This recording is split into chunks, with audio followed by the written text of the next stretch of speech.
Welcome to the Explosive Strength Podcast with Jared Bidne. On this episode, we're going to be talking with Ben Baggett. Ben's trained with me ever since he was a freshman in high school, and now he is a pitcher for Stanford University.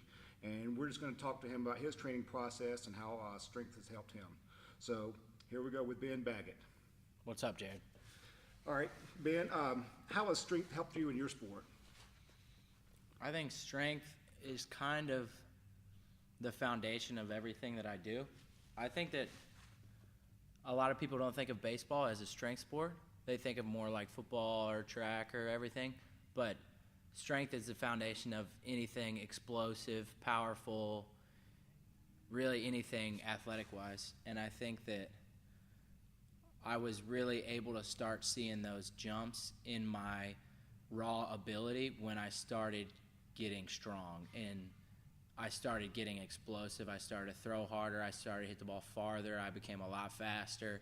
I became a lot more in control of my body and had better body awareness. I was able to move better. And I think those are all products of just getting stronger, just getting raw strength. Yeah, it took a while to get into, once you first start strength training, it's just not, you don't really understand the purpose of it until you start seeing a result. No, until you start seeing results, because I remember we came after my freshman year of football. I was a quarterback, didn't really play defense much.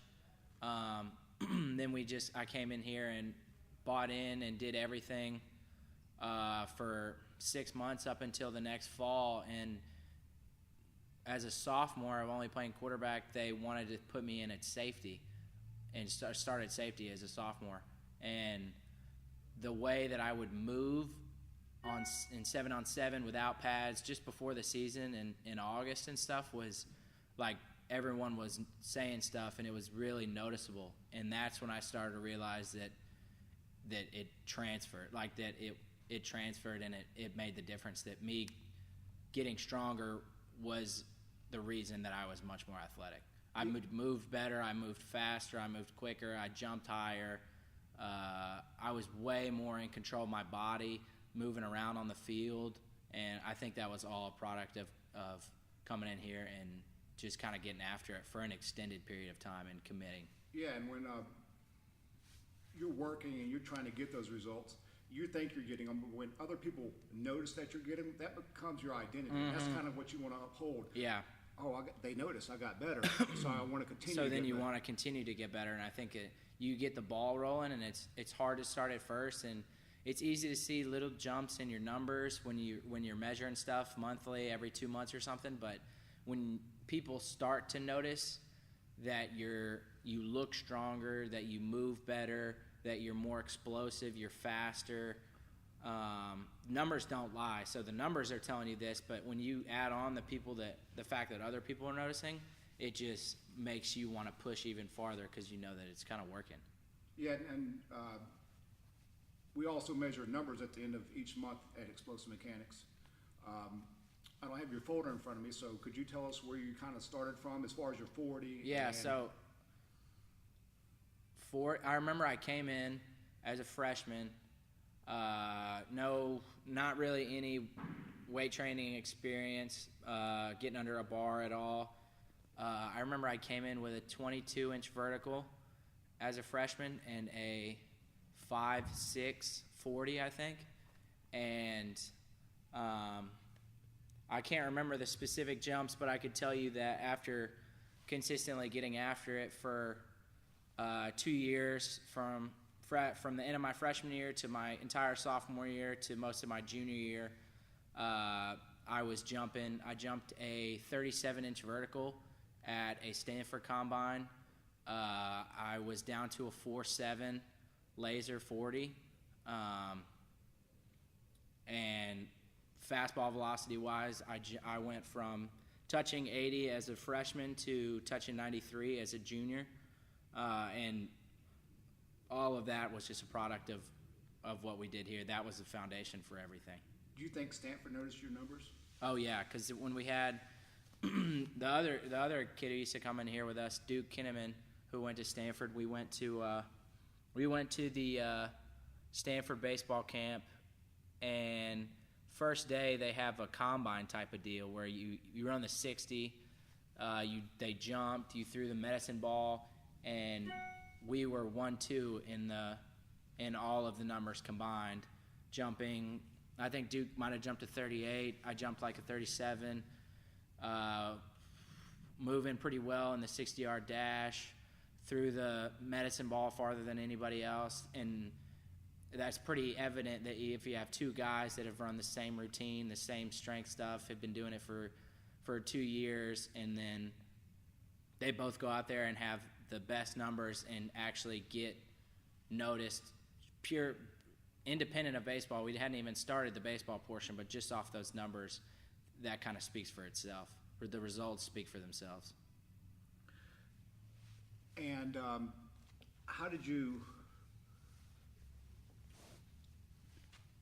what brought you to the gym? How did you hear about it? What made you want to come to Explosive? So I remember my freshman year when I decided, like, I committed, like, I really wanted to be a big-time athlete. Like, I either wanted to play football big time, wanted to play baseball big time. I just wanted to play somewhere in college. And I wasn't the biggest. I wasn't very athletic. I was pretty gritty, and I would just do whatever it took. And so I remember looking around, and there was a couple options around here for lifting, and I'd never heard about anything, or I'd never seen anything here. I had no idea who you were or anything like that. But I remember there was a pitcher, Jonathan Roberts, who went to Georgia Tech, who, when I was probably in 7th grade, I think he started coming in, maybe 6th grade he started coming in, and he bought in for 2 to 3 years. And I remember by his senior year, I remember everyone was just talking about, man, this guy's stacked. He's probably the strongest kid in the high school. He's throwing mid-90s in high school. He's going to Georgia Tech. And I saw that and him coming here and had heard about it, and I just was like, I think this is where I need to go. My dad looked into a couple places, and I just ended up coming here literally just to try it. And when you come in and you see guys like Cody, your stepson, Brooks Hardy, multiple guys, SEC football guys, ACC football guys that are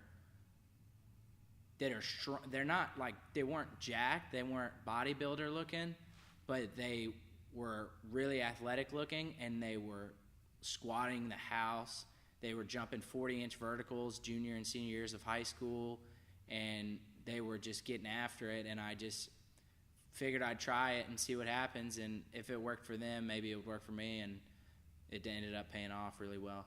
Yeah, and I think a thing a lot about the athletes that have come through here, not only you have to work on your strengths, you got to get your strength levels up, but you also have to perfect your craft too. Mm-hmm. So you have the physical ability to do that skill. 100%. And so once you get the physical ability developed, or you've developed those physical qualities, then throwing becomes easier. 100%. And I think that recruiting-wise, if you look at how every different sport is recruiting now, baseball, football, big sports, they're looking for that raw talent, that raw ability. And a lot of people I used to think that it's just, some people are just naturally faster, and that's true, some people are, but you can develop that raw ability, and the more that raw ability is your foundation upon everything that you do, whether it's throwing, hitting, anything, even skill sport-wise, the raw ability and your tools that you have are your foundation. And so I think that without that raw ability and developing that, you're not gonna stand out.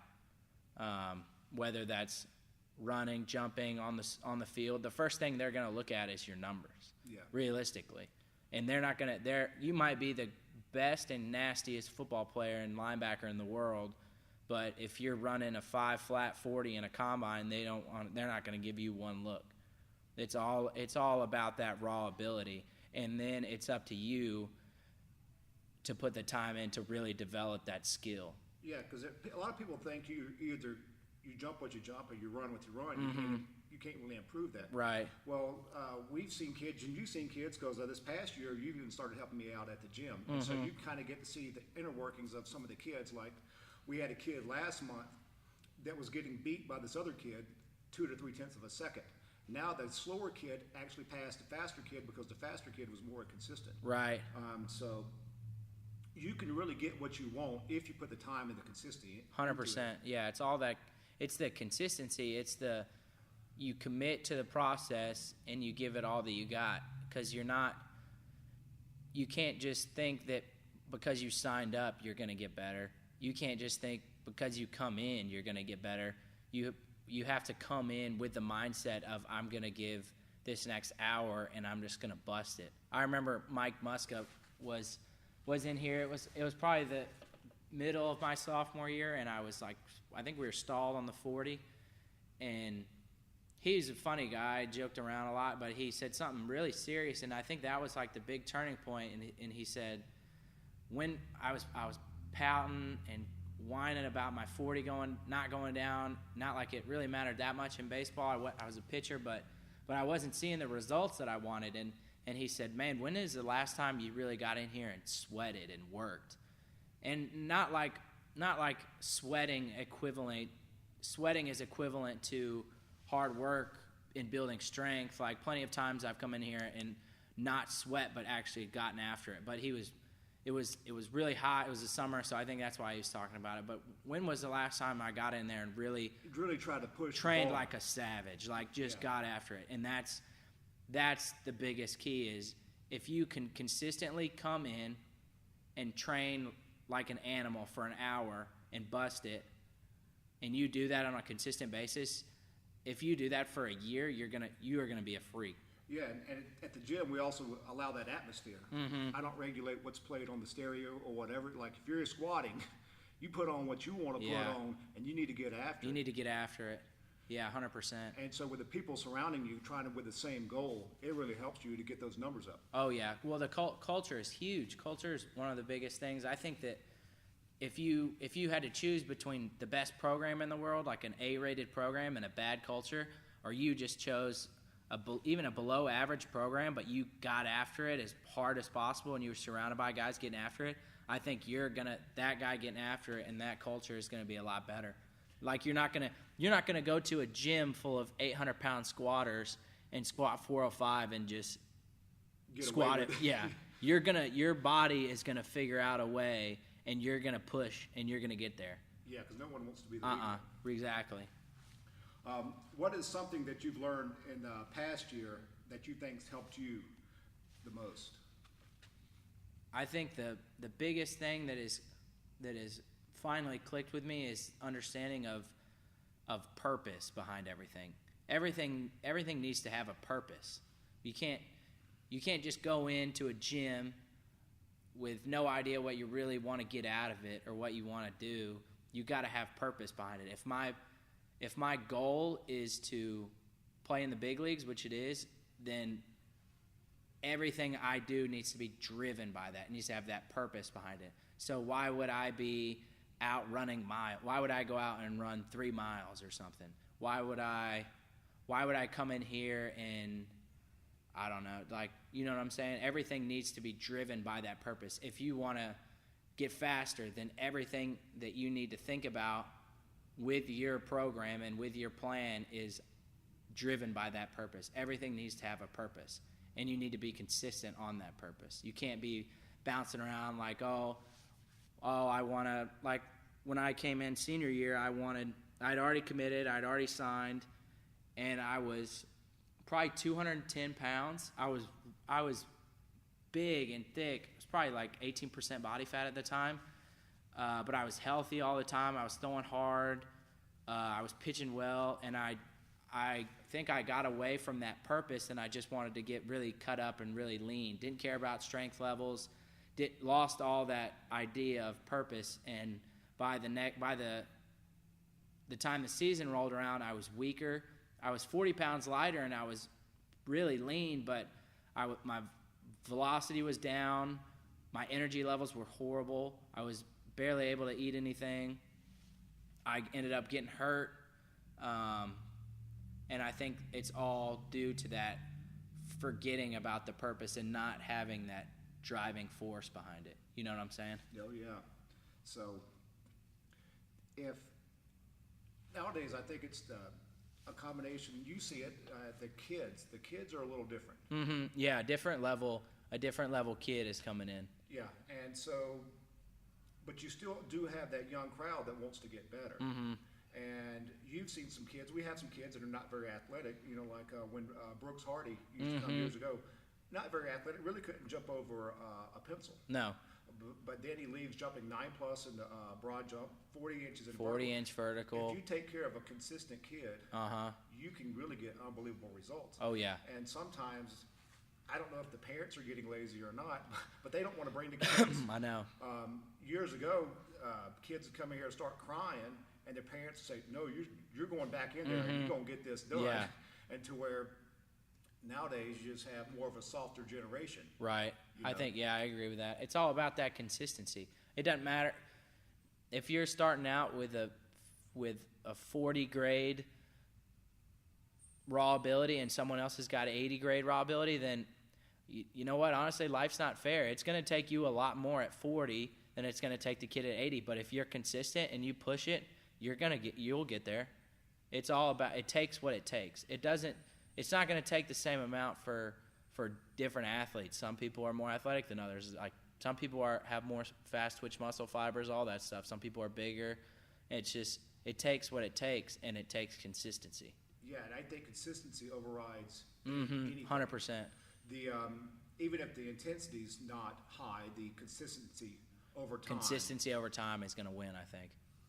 Now, and you came during baseball season. You came during football season. Yeah. You'll get these younger kids. These younger kids can handle higher volume. Oh, yeah. And a lot more than what we can. The older you get, the more a squat's going to tax you. Right. All right. So you got these kids playing football, little league baseball. We're talking these middle school kids. Yeah. I used to have some kids that would come after a JV game and still get a training session in. Right. But what I'm getting at is the parents need to hold them consistent. Yeah. Like Zadazorsky said in his book, Science, Practice, and Strength Training, why, as in mountaineering, why climb halfway up the mountain to climb down to climb all the way back up again?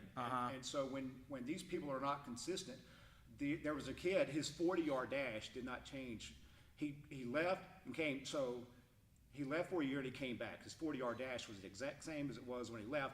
That could be possibly because he got older, but it did not get better because he got older. Right. So once he started training, on some kids, we could average a tenth of a second off per month. Right. And so once he started seeing those numbers go down 1/10, another 10th, another 10th. You start getting. Yeah, so all of a sudden he was at a 5.3, now he's at a 4.9. He's like, okay, now I understand. Right. And then you'll get the kid, once they start to understand, then they're pissed off at their parents, and the parents don't bring them. Because now that kid wants to get better. Right. But then you got to get the parent on the same train. Yeah, I think I don't exactly know. I guess it'd probably be different for different people who's the real driving force, the parent or the kid. But I think that the consistency part, as a kid, you're even I would say up through high school, like you're able to train. Like in high school, I was coming 4 days a week. I would come Thursday nights before a game and lift on Saturday mornings sometimes right after a game, and my body would hurt. I would come in the summer after summer games. I remember getting under the bar one time after I pitched and my entire shoulder cramped up squatting, and you just have to do it. You got to be consistent in your body. You wake up the next day, you'll be fine. Like a kid's body, middle school, like they're not throwing very hard. It's not high impact stuff. Your body is going to be fine. It's when you get into college, I would say, when you really maybe get to, I would say maybe 21, 22 is when I started to realize when I had to start balancing the workload and the recovery and really start prioritizing recovery. Yeah, as you get older, you're going to have to change your training. You can't train the same as a 14, 15, just like the guys in the league. You can't train a 23-year-old the same way you train a 35-year-old. And so with the kids and these younger, you can really push. Right. And you can see a lot of gains at that. If you're pushing consistently as a kid, you're really just, I think you're just raising your floor of natural ability before you really start to hit puberty too. And I think that's where you really can see those jumps, like with Colton, your youngest. Yeah, that's what usually the freaks of my Instagram or stuff like that people have seen at the gym, they started at a young age. Right. Like Seymour, Colton, they were all 8 years old. Right. And they were consistent through Right. the years. Now they're jumping 40-plus inch verticals, running 1.5s on a complete laser 10-yard dash. Mm-hmm. Those are your freaks, but they were here. Right, because they were consistent. And they built that foundation. Yeah, and I had a parent call me and thank me the other day because his son plays lacrosse. Mm-hmm. And on the first day that D1 lacrosse could call the kids, this kid got 3 D1 phone calls. Mm-hmm. Or he could be contacted by college. He got 3 D1 phone calls. His dad called and thanked me. And I said, I actually thank the dad. Right. I said, there's not very many people like y'all that are going to buy in. That I told you when he was younger that if you keep him here, he'll be a freak. Mm-hmm. And it's hard to see because you got I think he was in 3rd or 4th grade. So you got this little 3rd, 4th grader kind of playing around. It don't matter if they play around. It matters if they're consistent getting the stimulus. Mm-hmm. They may not be 100% focused. Right. But the 100% focus, that's okay. They're still getting the stimulus they need. And so right. over time, once that becomes their identity, then they want to do it. Then they want to start doing it. And then once they get the offers coming in or whatever their goal is, once they see their goals starting to take place, they grind even harder. Right. And so then at a point in time, they can't grind like they did when they were younger. Because not like you said, now we got to worry about recovery. Right. And all that other stuff that goes along with the training process. Training's not all the same. Right, exactly. And so you got to be able to figure out, we saw Daniel. He wanted to push too hard, and I said, no, you can't do this, you can't do that. Yeah, because you just had a kid. He's a baseball player. He's a sophomore now in junior college, and he was trying to build his raw ability.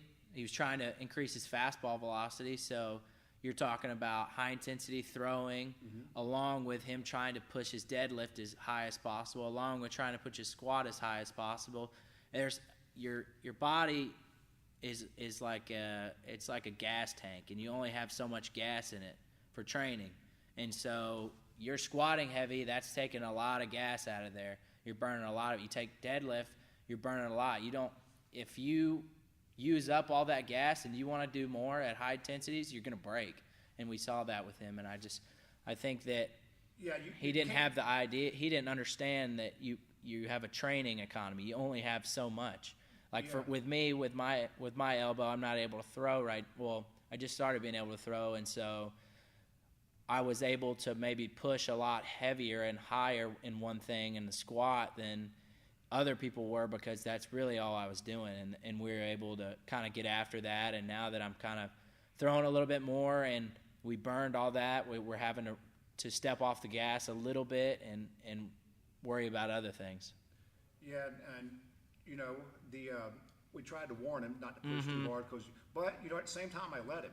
Right. Because the whole purpose of the gym is to teach. So if you can understand why we're doing what we're doing, right, and I'll let you push so that you can understand that when you do too much, you'll actually regress. Right. And so once you get that kid, and he's at a higher level, he's a 400-pound plus squatter, sub 200-pound body weight. Right. And so once they get to a higher level, then balancing training with physical preparation becomes a higher priority. Like with a little kid, they're not tapping into their nervous system like an older person is, because they can't use their body. Yeah. So that's at that younger age is when you should take advantage. Exactly. You should load them up as much as you can. They should be playing multiple sports. Don't go baseball year round if you're 8 years old.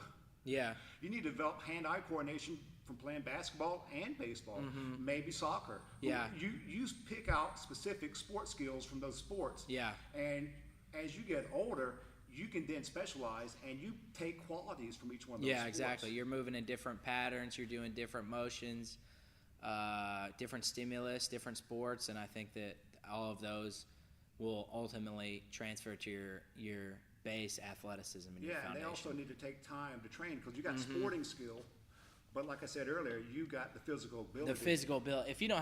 If you haven't developed the physical ability, then no one cares what your skill is like, realistically. And coaches, recruiters, they don't care. If you don't have the physical ability to play at a certain level, you're not going to get a look. Yeah, it's a tough process. You just got to get just educate the people around you so that they can understand. Right. Speaking of education, what do you know that you wish others knew? What do I know that I wish others knew? I don't. Or something that pisses you off because they don't know it. I think one thing that pisses me off is just people not being able to commit or buy into things that, like the gym, like people just not buying into the methods and stuff when it's produced the most results around this area. Like the most results, if you just, people don't take the time to want to find out for themselves. People won't even put stuff in Google. I don't know if it's they don't have the desire enough to learn or they're just lazy. Because I think that if you actually look, if you just came into the gym and looked at the flags and the results, you would. Even the wall. I got a wall from all the signings I've been to as well. Yeah, why would you? I mean, obviously you need to find out. You need to research. You need to find out exactly what you're doing or what you want your kid to do. But the results speak for themselves. Yeah, and I actually just made a website earlier this week, jaredbidne.com, so that I'm putting myself out there more. Mm-hmm. My work, who am I, what have I done? Yeah. That's where this podcast is going to be played through. Right. And like you said, people got to do the research. We had a kid come to the gym, and his mom didn't research my background, my education, or any of the stuff that I knew. And so she started asking me questions about stunning the kid's growth. Yeah, I just think there's. And she said, "What do you think about that?" I said, "Whoever says that stunning a kid's growth with lifting," I said, "they're retarded." Yeah. She said, "Well, it was his pediatrician." I said, "Well, retarded." And they look at me like I'm crazy. Yeah. And I said, "Look, do your own research, and let me know what you come up with." And on one of my websites, Explosive Mechanics, I even wrote an article about kids and youth training. The National Strength Conditioning Association even recommends kids as young as 6. But I usually like them about 8 or 9. Yeah. And I don't push. We don't do bodybuilding No. crap. They're not pushed. They are gauged. Each kid's handwritten. What Yeah, they're gonna do for everyone's that. handwritten. And we take notes. Everybody's got their own folder. So, but well, that's it for this episode of Explosive Strength. Check us out at explosivemechanics.com or jaredbidne.com. Explosive Mechanics on Instagram. You can also check Ben out on his social media handles. What am I? Ben_Baggett. So Ben_BAGGETT Yep. for some good content. Yeah, Ben's actually going to do a rehab video because I had Tommy John surgery. I had the new half Tommy John surgery. So Jared's been huge about getting me back from that, and we're really just trying to fix all the weaknesses and really come back better, throwing harder. So there should be a video coming out in January about some things that we did to get back. Yeah, just because you're injured does not mean you're done. No. It's all part of the education process. If you get hurt or if you've been injured, It's learning. Everything's learning. You got to learn from everything. and if you come back with it, that just gives you a tool to help someone else who's going through that process. Exactly. Well, awesome. All right, guys, that's it for today. Thanks, Ben. Yes, sir. Thanks, Jared.